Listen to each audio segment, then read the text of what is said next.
여러분, 집 가운데 유명한 집이 바로 이 집입니다. 좋아요, 안 좋아요? 네. 우리 남원에 있는 할머니, 할아버지들은 안 살고 싶다고 하더라고요. 창피해서 못 살겠다고, 저런 집에서는.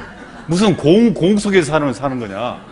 그런데 여러분요, 이 공 모양처럼 생긴 이 집이 20세기 최고의 건축 설계, 이 퓰러라는 박사가 도안하는 건축물이에요.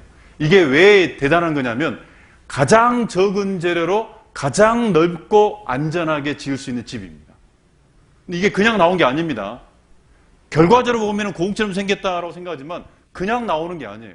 이 사람이 많은 연구를 거쳐서 가장 안전한 집을 짓기 위해서 여러 가지 고민을 이렇게 한 겁니다. 이런 과정을 거쳤습니다. 거쳐가지고 이 사람이 1954년에 세거 특허를 냅니다. 바로 이 사람이에요.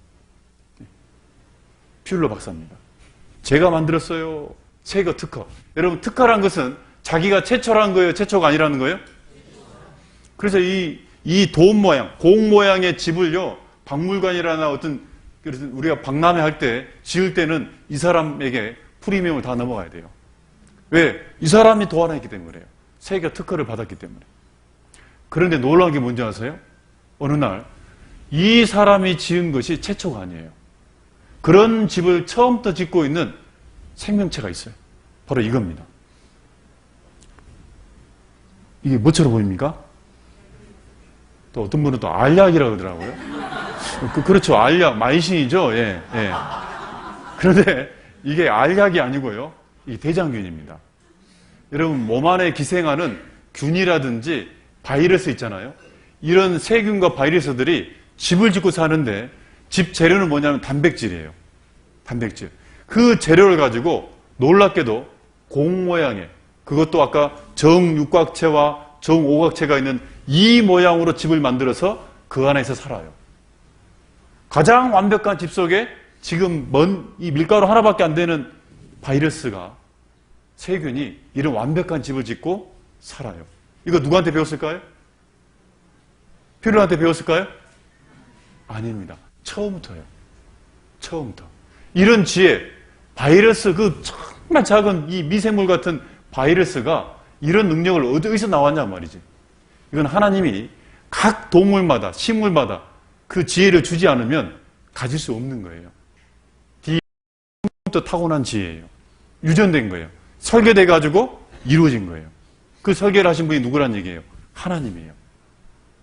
집 중에 유명한 집이 뭐냐면 바로 이 집입니다. 여러분, 이 새 무슨 새죠? 예, 노랑새라고 하더라고. 또 어떤 분은 모르면 이제 색깔 돼요. 노랑새. 예. 참새는 아닙니다.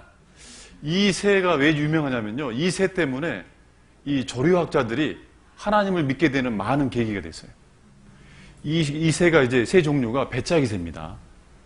지금 집을요, 배를 짜는 것처럼 이 둥지를 짜는데 다른 새들과 집 모양이 달라요.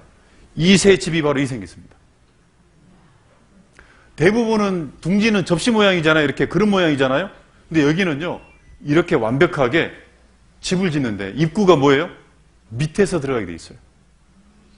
그래서 이 안에 새끼라든지 알이 있는데 뱀이 입구를 못 찾아요.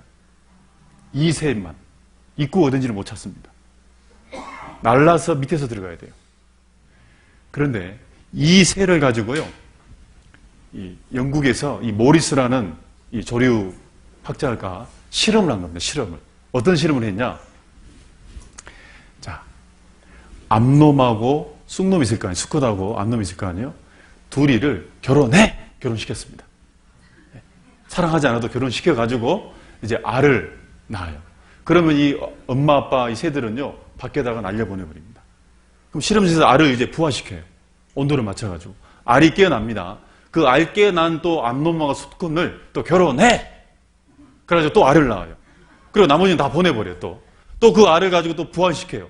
이렇게 실험실에서 5대째 부화를 시킵니다, 부화. 그런 다음에 이제 5대째 태어난 배짜기 새가 있어요. 이 배짜기 새는 부모가 누군지는 몰라요. 지금까지 뭐 자기 할아버지 누군지 몰라요. 왜? 태어나자마자 다 가버렸으니까. 그리고 이 알에서 태어난 배짜기 새를 이제 이 조류학자가 이제 산으로 들로 이제 방사한다 그러잖아요. 자, 날려보냈어요. 자, 뭘 보려고 그랬냐면 이 새가 정말 어떤 집을 지을까? 이걸 알아보려고 그러는 거예요. 실험실에서 5대째 태어난 이 새를 날려보냈더니 만약에 사람들이, 식물이나 동물들이요, 자기가 가지고 있는 능력을 이렇게 주변을 살펴보아가지고 경험해가지고 습득해서 만든 거라면 이 새가 날아다니면서 뭘 보겠어요? 어떤지? 다 둥지만 보겠죠? 그럼 자기는 뭔 집 지어야 돼요?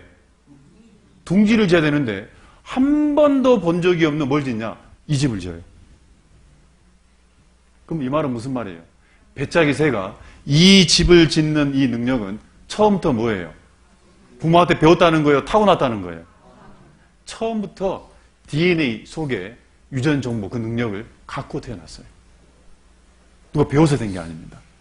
그러면 그 설계하신 분이 누구란 얘기예요? 하나님이에요. 하나님이 그렇게 하신 거예요. 또, 이게 한 가지 봐보죠. 자, 이게 한번 봐보죠. 새 중에 멀리 날아다니는 새들 중에 철새들이 있습니다. 그 중에 가장 멀리 날아다니는 새 중에 하나가 이 북극 갈매기 제비입니다. 이게 제비처럼 생겼는데 북극에 살아요. 북극에 살다가 북극에 더 추운 겨울이 오잖아요. 그럼 어디로 날아가냐? 남극까지 가요. 남극에 있다가 또 남극에 겨울이 오잖아요. 다시 어디로 갑니까? 북극으로 가요. 그래서 1년에 지구를 한 바퀴 돌아요. 안 놀래. 이거 놀래야 될 타이밍인데 안 놀래. 왜 안 놀릴까요? 생각이 지금. 이게 놀래야 된다는 생각을 안 하는 거예요, 지금. 여러분요, 북극에서 남극을 간다는 거, 이거 쉬운 일일까, 어려운 일일까요? 그러니까 놀래야죠. 여러분요, 그게 보통 문제가 아닙니다. 보통 문제가 아니에요. 지구가 이렇게 있는데, 자, 북극에서 예를 들어서 남극을 찾아간다. 이 길이 쭉 가야 됩니다. 그리고 남극의 주변은 뭐냐면요, 이게 바다입니다. 바다예요. 만약에 이 새가 날아가는데 어떻게 정확하게 북극에서 남극으로 이쪽으로 갈 수 있을까? 학자들은 생각했습니다. 먼저 생각한 겁니다. 새는 시력이 좋으니까 하늘을 날면서 땅 지형을 보고 아마 길을 찾아갈 거다라고 생각하는 거예요. 그래서 이제 그게 그 생각이 맞다는 증거가 필요하겠죠? 그럼 어떻게 해야 되겠어요? 시력을 가지고 간다면 눈을 가려봐야 돼요. 그래서 이제 그런 첫새들에 해당되는 새들을요, 실제로 눈을 가렸어요. 이 떡밥을 만들어가지고요, 눈에다 붙였습니다. 원래 이렇게 새를 괴롭히면 안 돼요, 원래는요. 그럼 앞이 안 보이는 이 대표적인 비둘기라든지 첫새들을요, 이제 실제로 날려봤어요. 날려봤더니 앞이 안 보이는데 자기가 가야 될 곳을 정확히 찾아가요. 그 말은 새는 눈을 가지고 찾아가는 것이 아니다, 기다? 아니다. 그럼 어떻게 찾아가는 거냐? 나중에 밝혀집니다. 바로 이거예요. 철새 뇌 속에 북극을 감지하는 뭐가 있다고요? 나침판. 여러분, 나침판이란 이 물건은요, 저절로 생기는 거예요? 누군가가 의도적으로 만든 거예요? 이건 어떤 의도를 가지고 만든 거죠? 그런데 철새 뇌 속에는 나침판이 있는데 광물성 분자, 선천적으로 소유한다. 배워서 됐다는 거예요? 처음부터 가지고 태어났다는 거예요? 처음부터 가지고 태어났어요. 인간이 이 철새 뇌 속에 나침판을 준 적도 없고, 이 철새의 엄마 아빠가 자기 새끼들한테 이 뇌 속에 나침판을 만들어가지고 넣어준 적도 없어요. 그런데 처음부터 타고났어요. 모든 생명체는 처음부터 그 능력과 지혜를 가지고 태어났다. 저절로 생기는 것이 아니라는 거예요. 만물을 보니까 누가 계시다는 증거예요? 하나님이 계시다는 증거예요. 만물을 만드신 하나님이 계셔야만이 지금 식물과 동물과 해와 달이 나라는 자신이 존재할 수 있는 겁니다. 하나 더 보고 쉬도록 하겠습니다. 이게 봐보죠. 좀 어려운 얘기인데 이거 봐보세요. 자, 과학자들은 쓸데없는 걸 생각합니다. 유체 내 흡수 운반체를 한번 설계해보자. 유체가 뭐냐면요, 흘러가는 것, 기체가 될 수도 있고 물이 될 수도 있고 기름이 될 수도 있고, 이런 흘러가는 속에 운반체가 뭐냐면 화물차, 물건을 여기 나르는 화물차 운반체를 만들어보자. 자, 공 모양으로 만들어보자. 그랬더니 아주 느리고 잘 터진다. 속도가 너무 느리고 잘 터지면 돼요, 안 돼요? 안 되겠죠? 그럼 원판 모양으로 만들어보자, 동전 모양으로. 그랬더니 속도는 빠른데 부피가 너무 적어가지고 이게 너무 왔다 갔다 자주 해야 됩니다. 안 된다는 거예요.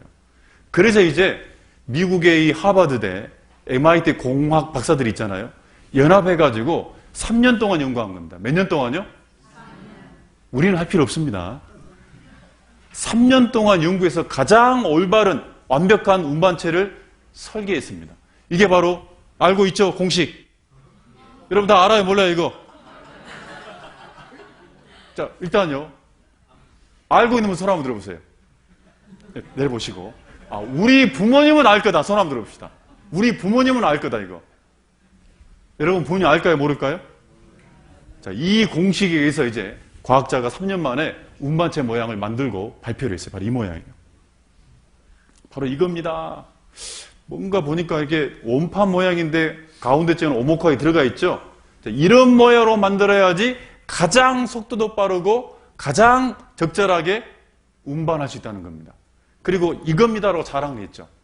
그런데 이거 보십시오. 여러분 이게 뭘로 보입니까? 우리는 거의 1차원이죠. 먹는 것만 생각합니다. 항상.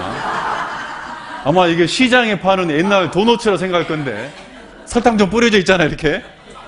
저도 먹고 싶네. 이게 맛있거든 이게. 네? 막 기름을 막 질질 흘려가지고 말이지. 안에 팥 들고. 그런데요. 이게 여러분 도너츠이 아닙니다. 칼라로 찍어보면 바로 이런 모양이에요. 이게 뭐냐면 여러분 사람 피 있잖아요. 피는 지금 혈관을 타고 막 흘러가죠. 유체라 그래요. 그것도 하나예요. 그럼 그 속에 피 속에서요 가장 중요한 운반체가 뭐냐면 적혈구라는 거 있어요. 적혈구는요 이 세포들한테 지나다니면서 세포에게 영양분을 주고 너 쓰레기 내놔, 쓰레기나 가스 이런 것들 받아가지고 폐나 간에다가 버려요. 그 일을 하는 게 뭐냐면 적혈구예요. 그런데 그 적혈구 모양이 3년 동안 인간이 연구해가지고 가장 완벽한 운반체의 모양과 똑같아요. 그 말은 이게 무슨 말이냐면 사람의 피 속에 있는 피는 저절로 생길 수 있다 없다? 이 모양은 저절로 우연히 생길 수 있는 모양이 아니에요. 그럼 생각해 보세요. 내가 가지고 있는 피 속에 이런 적혈구 모양이 있는데 이 피 누가 만들었을까요? 만약에 이 피를 부모가 만들었다면 부모가 그 공식을 알아야 돼요? 몰라야 돼요? 만든 사람은 그 공식을 알아야 됩니다. 여러분 물어보세요 한번. 모릅니다. 그래서 여러분요 피 한 방울만 생각해봐도 적혈구 모양 하나만 생각해봐도 이거 저절로 생길 수 있다 없다? 없어요. 만물을 보면 하나님의 능력과 지혜 그 신성이 분명히 보여 알게 되나니 저희가 핑계치 못할지니라. 하나님이 없다라고 얘기할 수 없다는 겁니다.